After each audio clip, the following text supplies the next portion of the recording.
Peggy 16.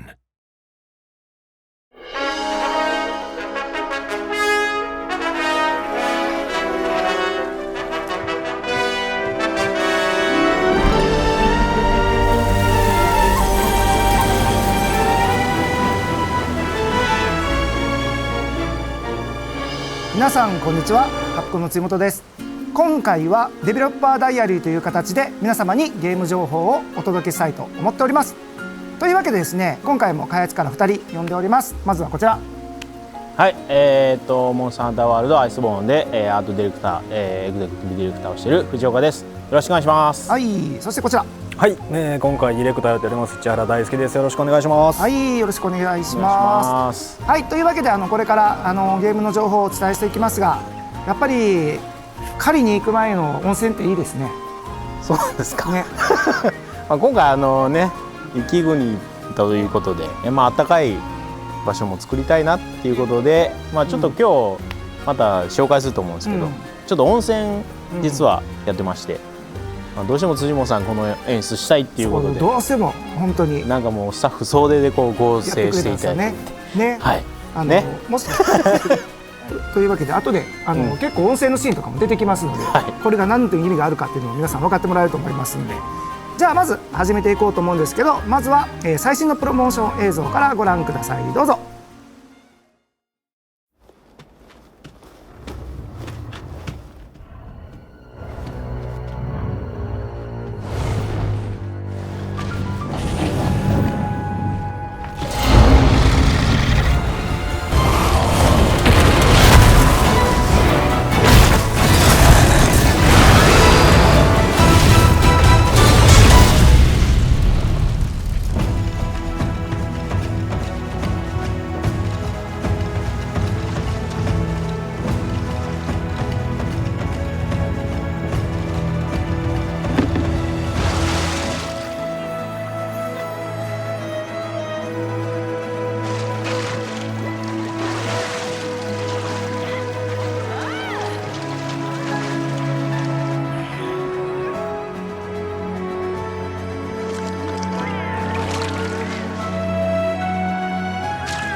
皆様に最新のプロモーション映像を見ていただきましたが、その中にもいろんなシーン出てきたんですけど、そこをもう少し、今日詳しく皆様にお伝えできたらと思ってますので、ここにいる2人と、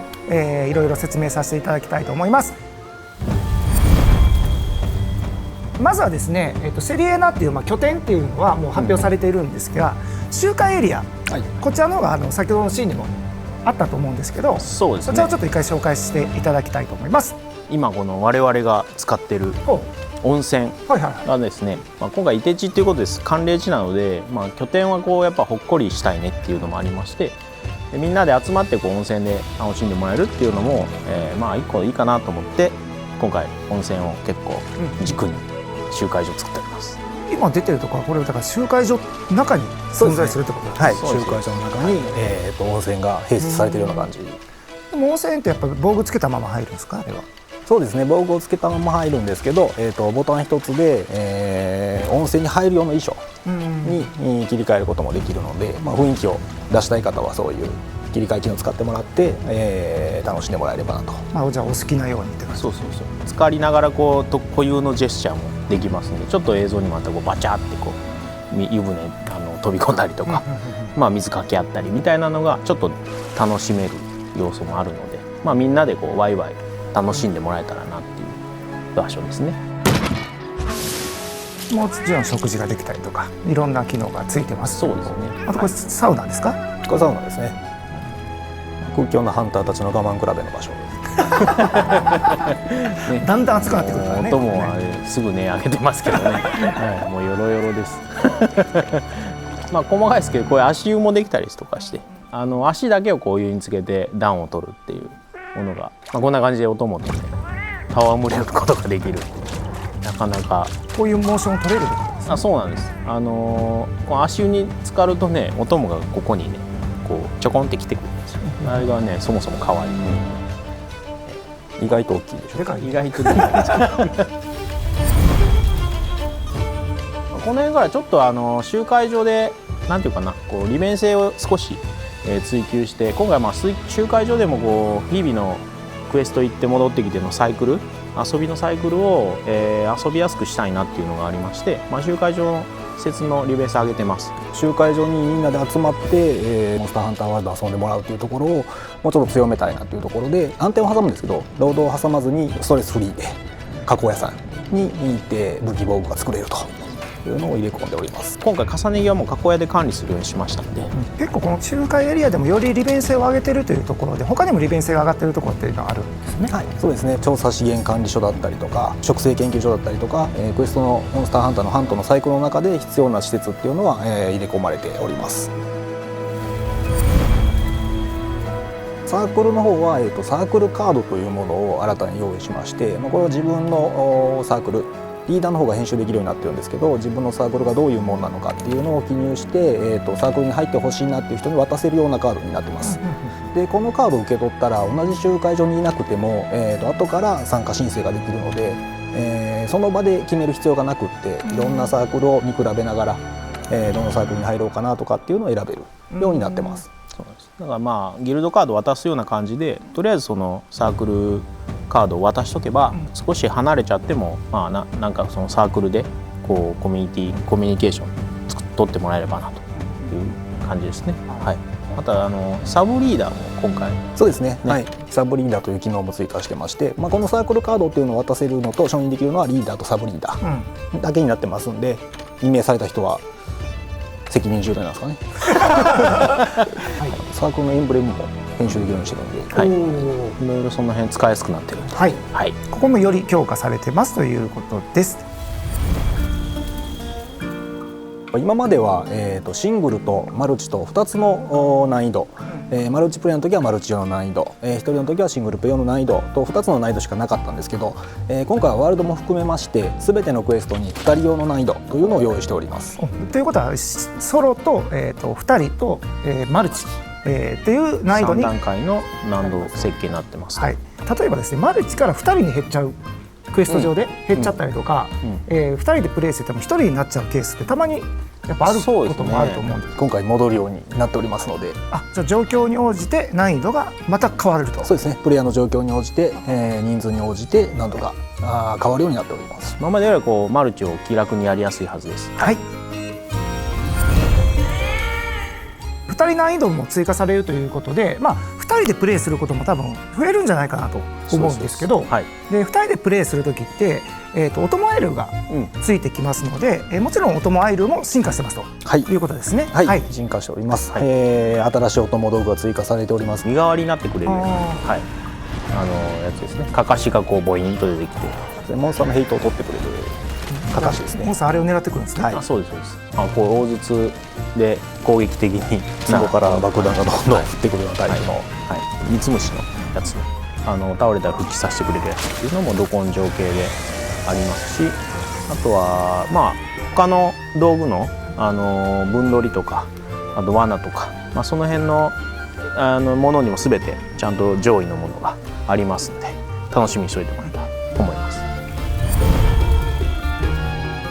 アイスボーンが発売されたらアイスボーンを購入されてる方と、はい、逆に言うとまだアイスボーン購入されてない方っていうのも出てくるんですけど、はい、その方々も今回マルチプレイができるというシステムにさせていただいておりますので、ご安心くださいというところと、そこの特徴をちょっと紹介してもらえますか。未購入の方がアイスボーンのクエストを受けることはできないんですけど、未購入の方が遊べる上位下位のクエストっていうのはアイスボーン購入ユーザーと一緒に遊ぶことができます。はい、ということは僕がアイスボーン、購入している状態で、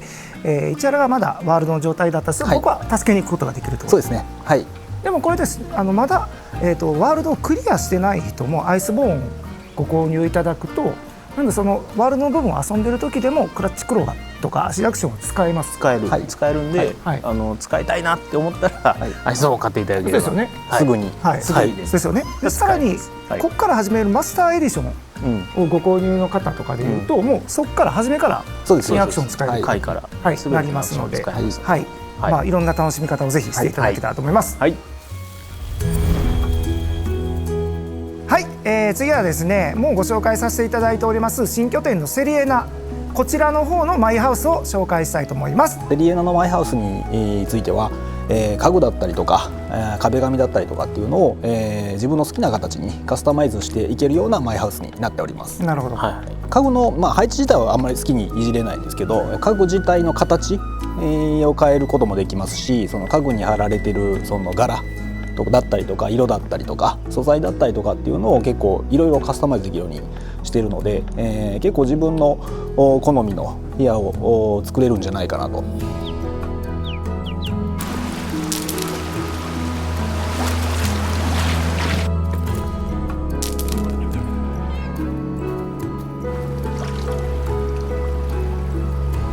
今回はじゃあ自分なりにどんどんカスタムして自分好みのマイハウスにしていこうみたいなのをちょっと取り組んでもらった感じですね。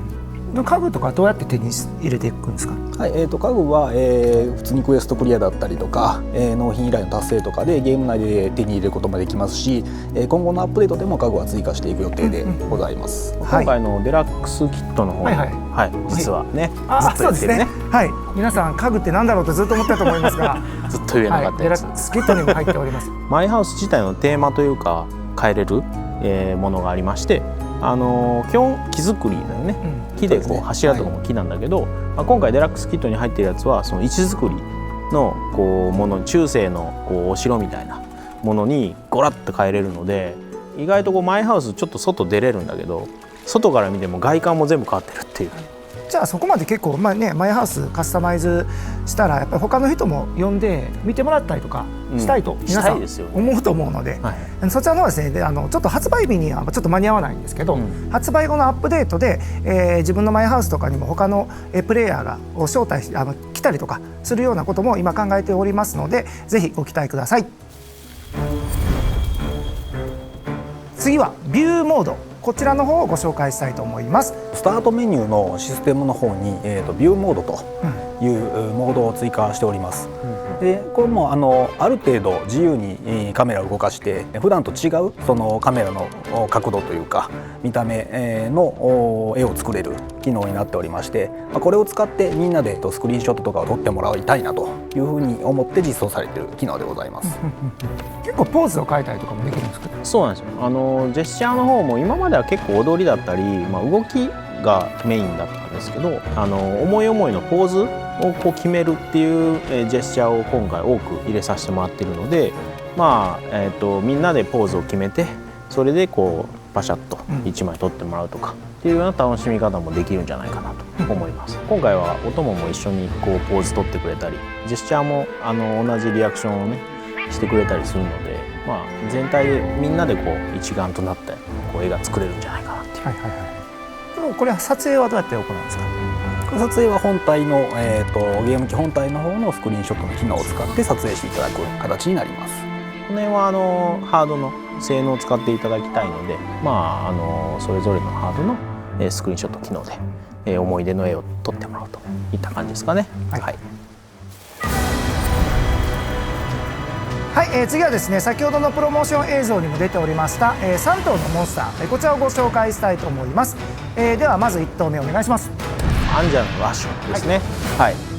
モンスターハンターのではですね、通常種っていういわゆる元になるモンスターっていうのの、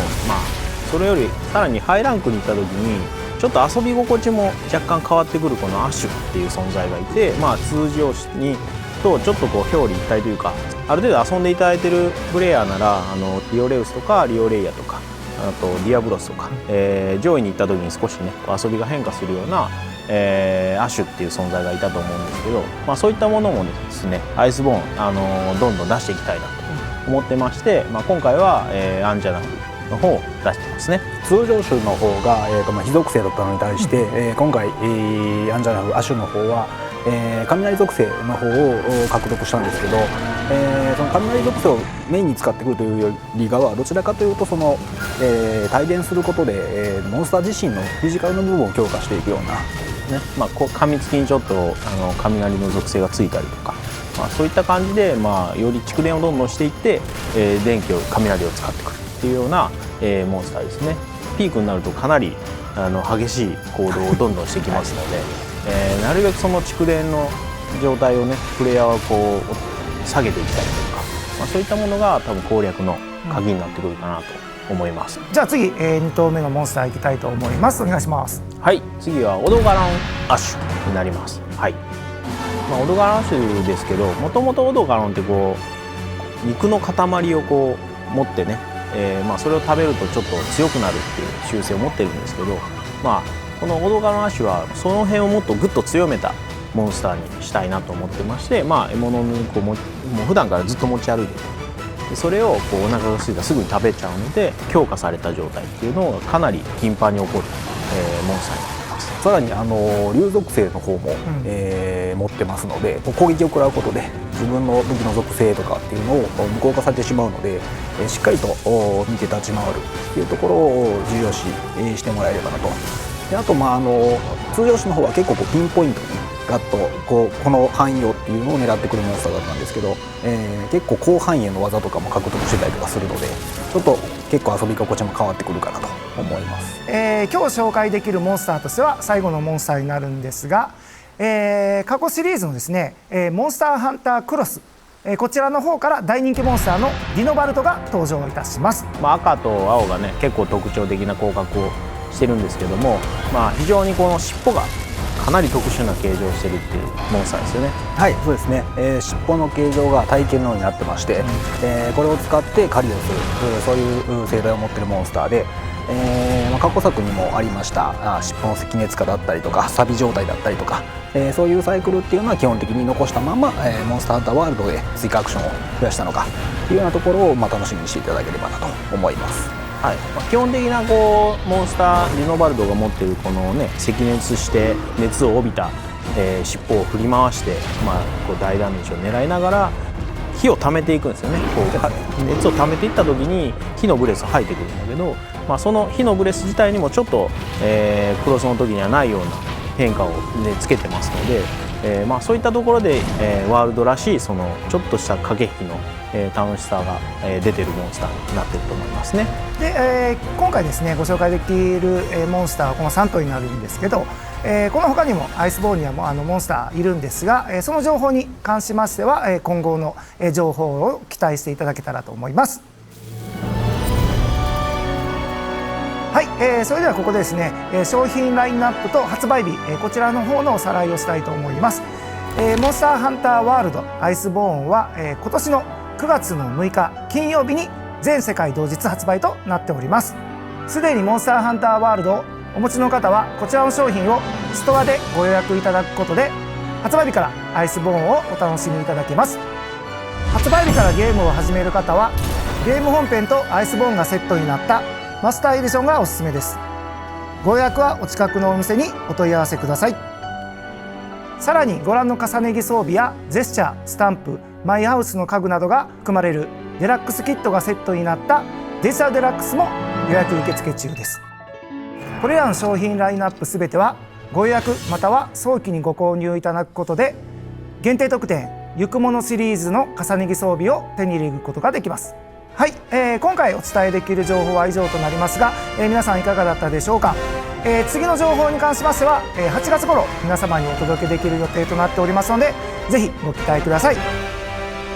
それでは最後はいつものあの言葉で終わりたいと思います。いきます。はい。いきます。はい。一狩り。行こうぜ。